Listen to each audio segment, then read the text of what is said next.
listening to Pink Lady Presents, only on LA Talk Radio.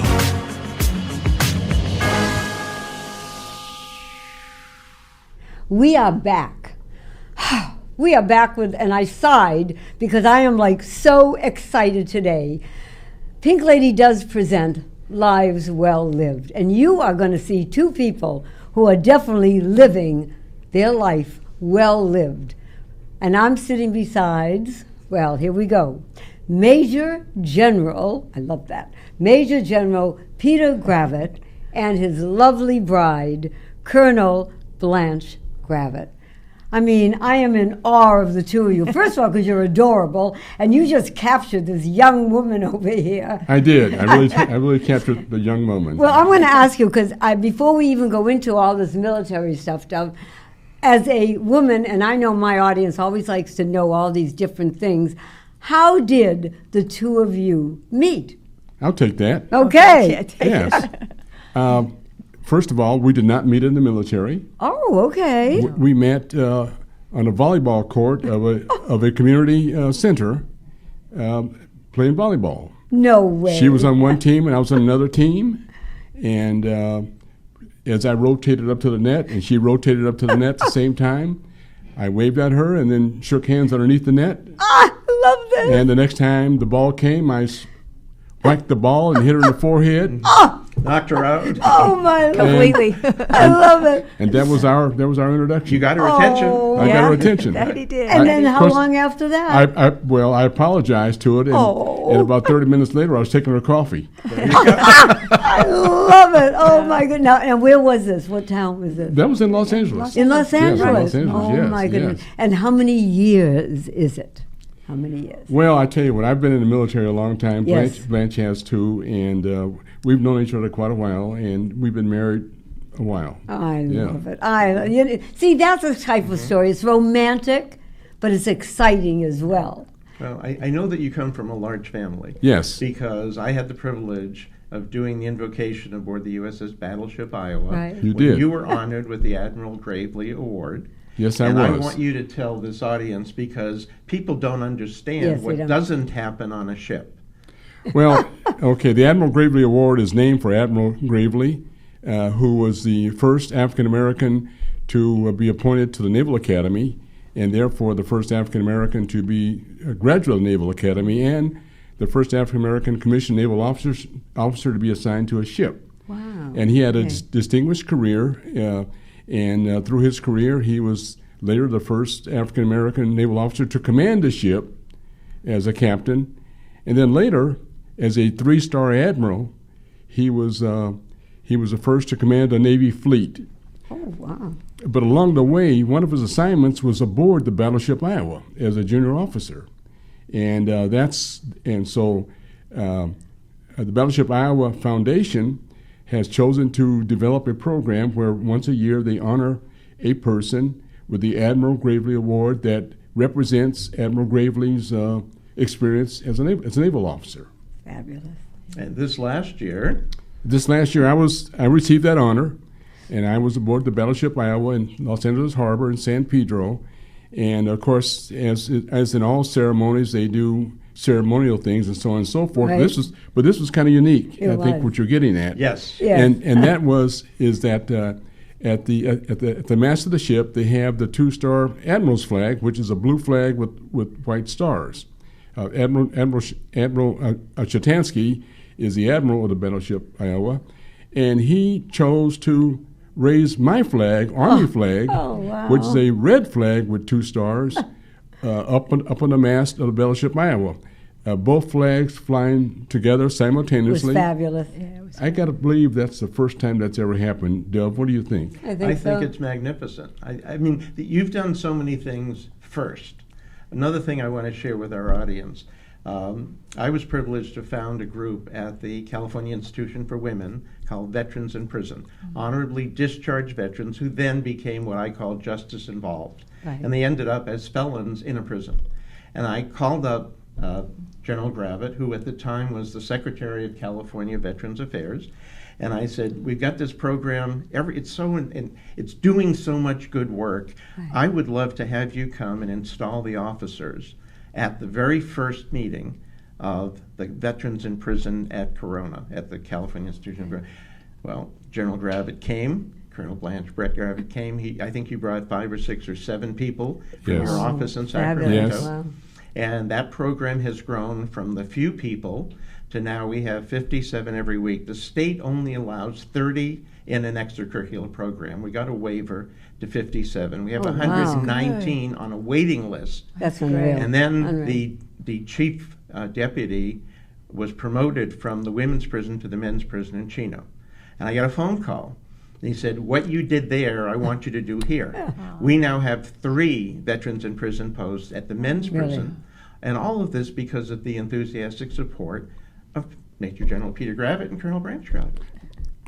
Actually, Dove, I got to thank you again because that concept was unique. It was Yeah. first of a kind, and I'm certain that I don't think anyone has thought about that before. That the fact that we do have inmates who are in fact veterans And honorably discharged. Yeah. and honorable discharge veterans, and at some time will be released. Yes. And when they're released, will they have the services that are available to all veterans? And they will. And they but the will, fact right. that you and I and others started the VIP post, Veterans in Prison post, at that prison is just unique. And I also want to shout out to the American Legion post at Pacific Palisades, who were involved because they provided the hats for the women veterans and also the white gloves for their Oh, color wow. guard. Correct. And American Legion Hollywood Post 43 provided the flag so they could have an honor guard. That's right. And they actually practice every Sunday marching and presenting colors for every event that goes on in those prisons. That's fabulous. Well, but also I think you should tell our audience again what the actual prisoners do for this program, which is unreal. Well, there are a number of things that they do during the year, but the crown jewel of the program is throughout the year we bring out truckloads of fabric and foam and materials and sewing machines. And in the women's prison, they make Afghans and quilts and pillows and embroidered toys.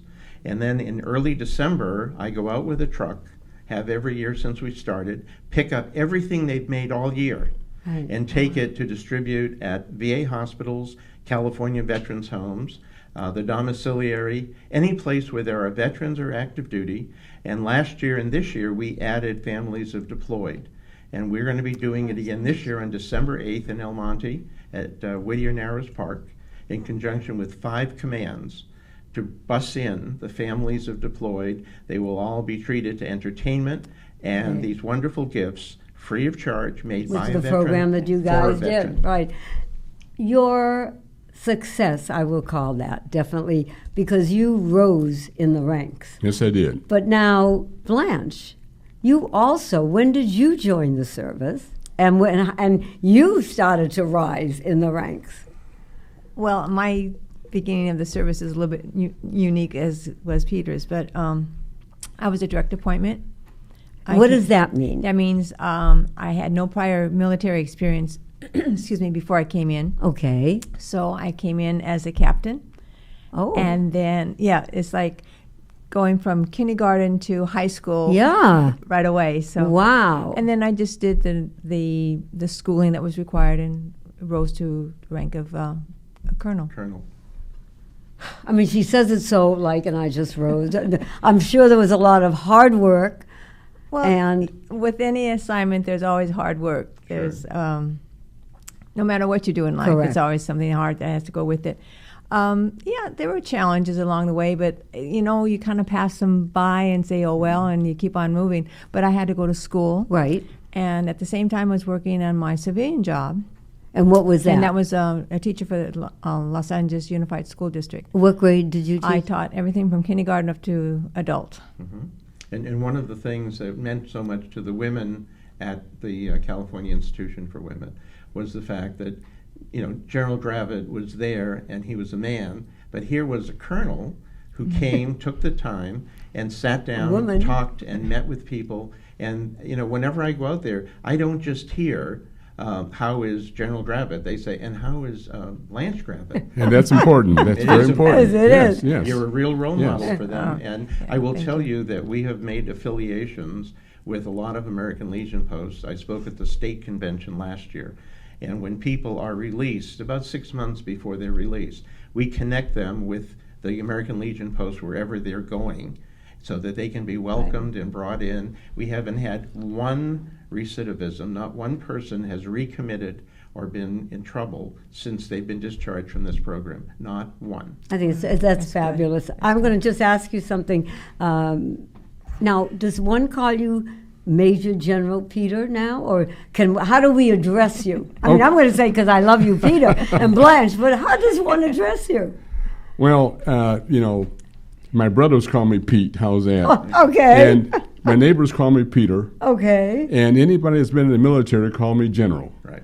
So that's Okay, kind I'm of- going to say Peter because I love okay. that. But now you are one of 11 children. That's correct. Your American dream is what I call this. Your father Yes. was someone that I would have killed to meet. An enlisted Tuskegee Airman. Yes. Yes. I mean, World War II for how many years? Well, he was in during the war, Right. World War II, and then he was discharged a year after the war. But I got to tell you, he, as you say, he was enlisted. Right. And so, which means that he was drafted in World War II. But he was drafted with 8 children. Oh my! And age 30. No Age way. 30. So, yeah, but back in World War II. Very unusual. Very I unusual. mean, really unusual. Yes. Oh my Yes. goodness! And then you also have 7 brothers that were in the U.S. Army. I mean, we're not we're talking about a regiment here. I have 7 brothers that served in the U.S. Army. Some joined, some were drafted, but they all served and had honorable discharge. But I have 2 sisters. Oh, okay. Who experienced the military a different way. What way is that? One married a Marine, Love it. and one married a soldier. Yes. So they got a chance to experience the military also. What would you say and now I also know that you were in Los Angeles Police Department. Yes, I was. Am I correct? Now, when was that? How Okay. did we get that? I was in Los Angeles Police Department from 1962 to 1984. Oh, wow. That's 22 years. And during that time, I was also in the Army National Guard. I joined the Army National Guard after I had served my first Army tour at age 17. And when I was discharged, I joined the LAPD, and then I continued my military service in the National Guard up until 1984. Oh my goodness! And so I had a dual career. And then when I retired from the police department, I returned to active duty with the military. Oh my goodness! But now, during your time as LAPD, in what capacity were you? Well, I worked in traffic patrol and detectives, Oh. administration. I was a sergeant. I was later on a watch commander. So I did all the normal things that a police officer does, and I enjoyed every minute of it. But I had to balance that with my military career also. Mm-hmm. And I know that you were also decorated. You received a very, very high honor in the police department, which was what? Yes, I guess you're referring to the Medal of Valor, Yes. Yes. which is the highest award that the police can provide to an officer for valor, and I was honored to have received that. Mm-hmm. Yes. Well, you mentioned a moment ago about the Tuskegee Airmen. Yes. We had a program at the National Cemetery about 3 years ago. We had 26 of the surviving Tuskegee Airmen as Fabulous. our special guests on Veterans Day.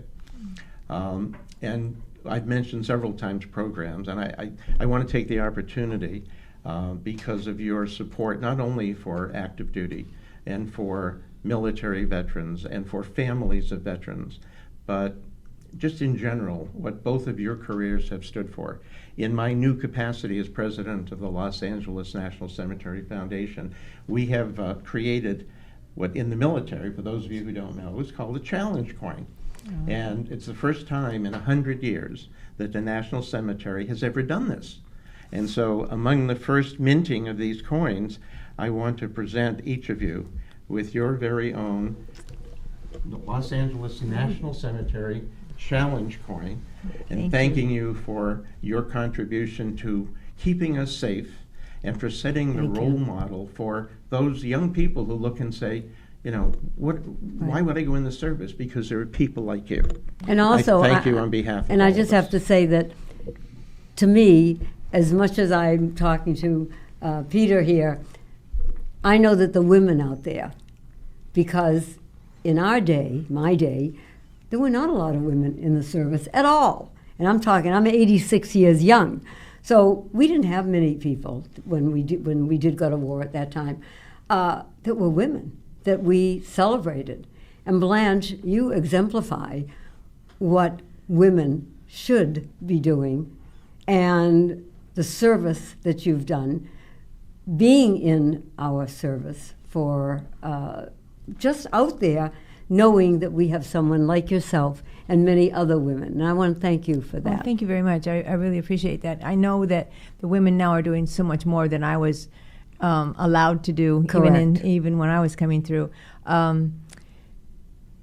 Playing a small role in the whole genre of changing roles with the military and even in society. Yes. The roles are changing.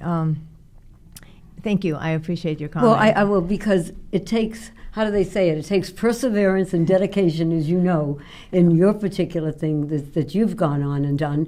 But for a woman, it's really it's been a push. It just has. No, it's been a push, a shove, and a whole lot of yelling and screaming to allow us to do what we're supposed to do. You're right. One of the guests that we have coming on in future show will be Brigadier General Ruth Wong, who was a nurse practitioner and then became the first Brigadier General who was in that role, and the first nurse practitioner in the Air Force. Yeah. So I mean, we're really fortunate, and we actually have the admiral from the battleship Iowa coming on early next year. Oh, good. Yeah. Okay, both of those are friends of mine. Yes, Yeah. I know. Everybody. Everybody is a friend. I can't go to any. I told Greg Lee, who's the chairman of the California State Commanders Council. Right. Yes. I said he's been on the show, and I said General Gravett and Blanche Gravett are going to be on our show, and he said please give him my regard. He's a friend of mine. And I said everyone is a friend. Well, no, but I'm sorry. Go ahead. No, go ahead. Please. Well, it's just that when when looking at what you've done, and I'd like you to just share with our audience from the time that you left the LAPD and went back into active duty. You kept rising and. Yes, at the time that I retired from LAPD, I was a lieutenant colonel. Okay, that's all. Yeah, Oh, okay. Well, that's pretty high. I know. And so returned active duty, and so for the next several years, I had various assignments as lieutenant colonel, and then eventually I was promoted to the rank of full colonel. And as a colonel, I was a brigade commander. As lieutenant colonel, I was a battalion commander of 2 different battalions, and then as a colonel, I was the chief of staff of a division, and then I was a brigade commander, and then I was promoted to a brigadier general and a 1-star, and then I was an assistant division commander as a 1-star, and then later on as 2-star as a division commander. I commanded the 40th Infantry Division, mechanized, which is a division of about 18,000 soldiers. And where was that? Well, the division is located in the western United States. Okay. In 5 different states. We have units in 5 different states. Wow. The headquarters is right here in California at Los Alamitos. Okay. But we have battalions and brigades in the 5 western states. Can I ask you, I'm one that does not know, I'm not like Chaplain Dove, he's military. What is the difference between a brigade and a battalion? I got to ask. No, I'm glad you asked the question. Thank Some you. people, a battalion, based upon the type of battalion, whether it's infantry, armor, or logistics, whatever it is, Okay. a battalion ranges from between 500 and 750 soldiers. Okay. A brigade is about 3,000 soldiers. Oh, Okay. big difference. Wow. And a brigade would normally have about 4 to 5 battalions in a brigade. And then a division would have 5 or 6 brigades in a division. So that's why wow. my division, we had about 18,000 soldiers. But we also had 57,000 family members, dependent family members, that we never want to forget them. Right. Yeah. Oh, my goodness. I have to ask this little question of mine. 2 people serving in our military, married. How is it living with a legend? I mean, it really is. And I mean, knowing you, I know you took it in stride and did whatever, but how is it living with a legend here? Be careful, because this is an answer that could come back to haunt you. It won't haunt me. Okay. Well, first of all, I'm not a legend, but go ahead. Oh, and believe me, you are. Go ahead. what is your line? He has to salute before he comes into the bedroom. I At love there you it. go. Oh. yeah. No, at home it's just like a regular married couple. Okay. You know, you just go and do your normal things that all the couples do. Right. There's no general, there's no colonel. There's just Peter and Blanche at home. So I love it. Well, what I get love the it. feeling when we've been together before outside of the studio here is a really wonderful sense of each one of you with pride to the other one. Mm-hmm. And I think all of us in the audience, it's a family show, and they realize that that's so important. Forgetting everything else is the pride and respect that the two of you have I together. certainly have a lot of respect and pride, but also love for I Blanche. love it. Yes. Now, let me ask you. I'm looking at a book, everyone, and the book is called From East Garrison to the Ranch House. Right, and we're showing that on the screen as we're speaking. Right now. Could you kind of tell us about that? Yes, the book, first of all, the title comes from, and the title is, it should say East Garrison to the Ranch House. Both East Garrison and the Ranch House are located at Camp Roberts, California. Camp Roberts is a army post in California on the Central Coast, halfway between San Luis Obispo and Monterey on the Central Coast. And in World War II, the post is divided by U.S. Highway 1, which is Okay. 101. In World War II, the east side of the post, called East Garrison, was where the colored soldiers were stationed. This is when the Army was segregated. Wow, okay. And the West Garrison, which is on the west side of the post, is where the white soldiers were stationed. Unreal. Well, so in my book, it's really an autobiography of 4 different careers, but I talk about how in East Garrison in World War II, the colored soldiers were sleeping on cots in tents where they had built barracks for the POWs, Italian and German POWs, who were living in new barracks that the colored soldiers had to build, and they themselves were sleeping in tents. And so I talk about that, the migration of what they did in World War II to my eventually taking up residence in a ranch house, which is on the west side. And the ranch house is a small hacienda, Spanish hacienda type building, where the generals stayed. And so when I became a general, I was the very first African American To be in there. to be in the ranch house. Wow. And so it journeys from World War II, long before my time, all the way to the time I occupied the ranch house. But actually, it starts before then, because It in the does, book, I talk about my ancestry and my grandparents, great-grandparents, great-great-grandparents, and I talk about slavery and how we acquired our last name and where that whole process. And how was that? Well, as in most African Americans in this country, during slavery we had no last names because we were property, and property you only had a first name. Okay. And so when Lincoln freed the slaves in Emancipation Proclamation, the blacks that were enslaved had to get a last name, and so they took a last name from several ways. They took it from the plantation what they were enslaved on. Right. They took it from the nearest town. Or they took it from the slave master himself or herself, or they also took it from a previous American president who had been president up until that time.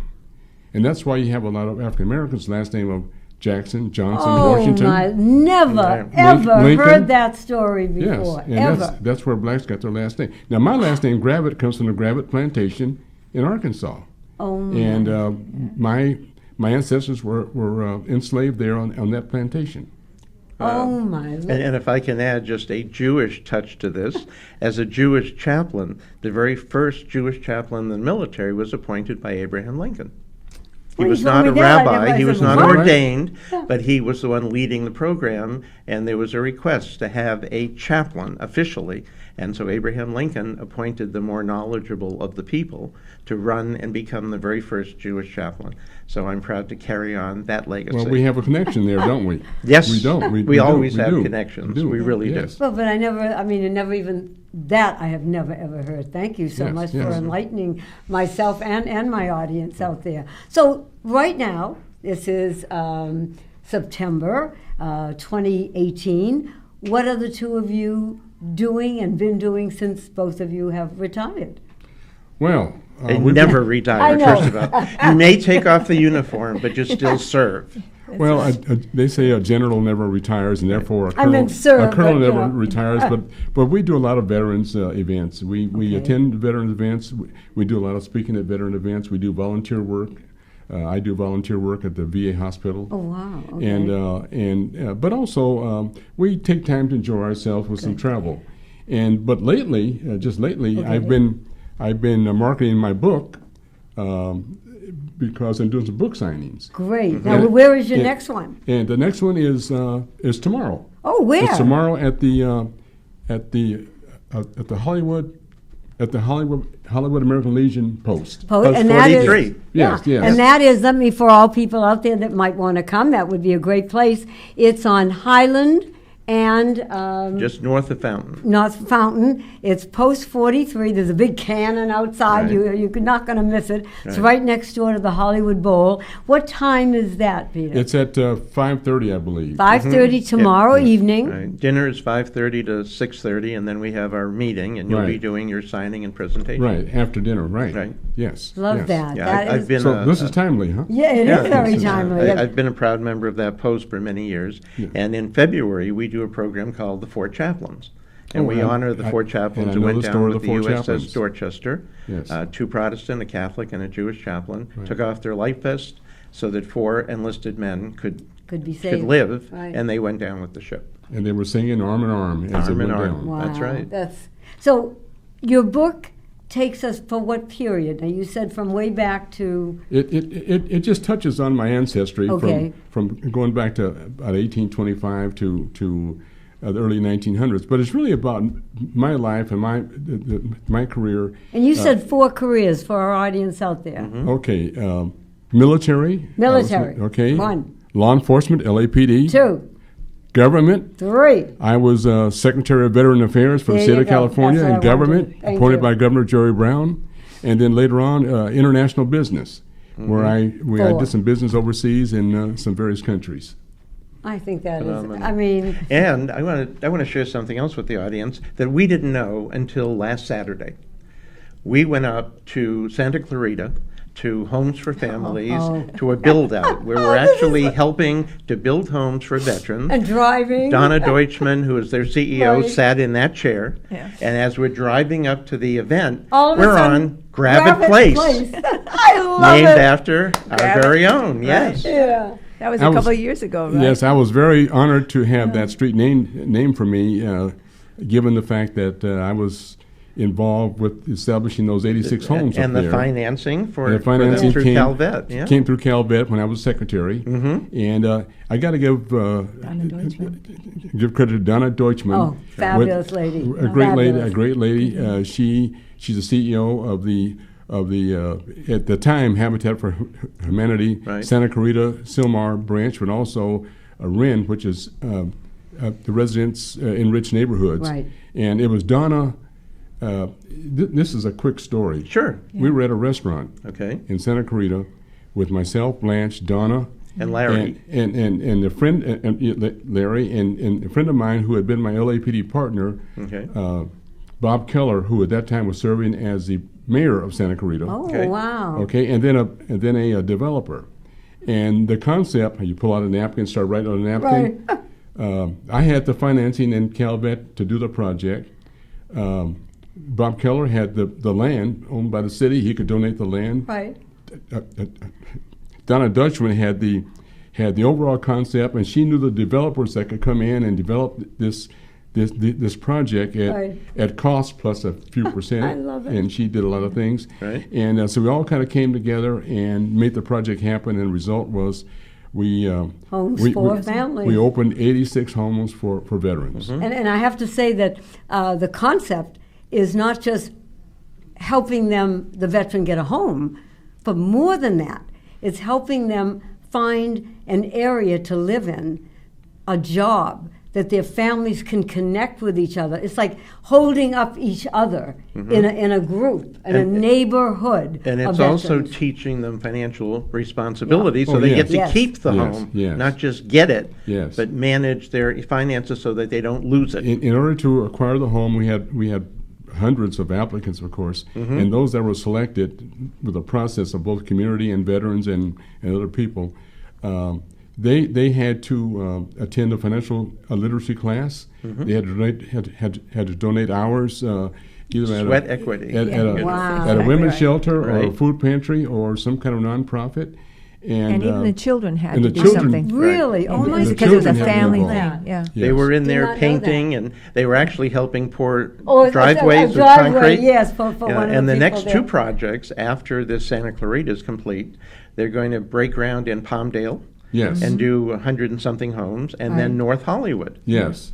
So And- they're and the veterans and their And families. they're beautiful homes. We Oh, went yes. through Wonderful. it. I was like, wait a minute now, this is big. Yeah. And that room, but what I like about it, the doorknobs are a certain height and a certain way to push it. The For the lighting, handicap, yeah. because a lot have PTSD, PTSD, and right. they need certain lighting. Right. I mean, and everything the that you could soundproofing, want because goes those who for it. have come back with traumatic brain injuries or PTSD, post-traumatic stress disorder, sounds are a problem. Temperature is a problem. There are so many problems that they have addressed Right. in the details of building these homes. We were truly impressed with what went into them, and talked to some of the families who live there. And they just, it's changed Well, their I don't lives. believe this, Dove, but Yeah. you know, it is time. I mean, I have to tell you, we have to do this again because there's so much more we can talk about. We are blessed, Dove and I, today, to have you, Peter, and you, lovely Blanche, on our program, sharing lives well lived with our audience out there. And I am so proud not only to have you today, but to say that you're my friend. Thank you, God. Thank you, audience. And look for the book is it on Amazon? It's on Amazon, but it's also on petergravett.com. That's There one you word. go. PeterGravett.com. petergravett.com, PeterGravett, petergravett.com. And remember, Or Amazon. Post 43 tomorrow evening, Monday 5:30. at 5:30, where you can meet Peter and Blanche. So God bless all of you, and thank you so much for watching us today. God love. Thank you. You're listening to Pink Lady Presents, only on LA Talk Radio.